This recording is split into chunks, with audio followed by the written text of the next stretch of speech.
ఈ 4 రకాల భక్తులలో ఈ జ్ఞానికి ముగ్గురికి లేని 2 విశిష్ట గుణాలు ఉన్నాయి. జ్ఞానికి ఒకటి నిత్యయుక్తత్వము, 2 ఏకభక్తి.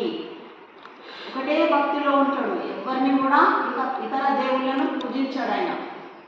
నిత్యయుక్తం అనగా నిరంతరము పరమాత్మతో ధ్యానంతో సంబంధం కలిగి ఉంటాడు. నిత్యము ధ్యానంలోనే ఉంటాడు ఆయన దేవుడితో.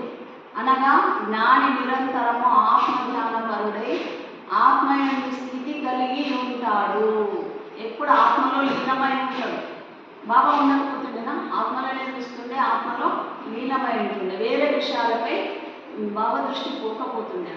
అది యోగి దృష్టి. జ్ఞాని దృష్టి అలా ఉంటుంది. జ్ఞాని మనసు కూడా అలాగే ఉంటుంది. మంచి సంకల్పాలు ఉంటాయి.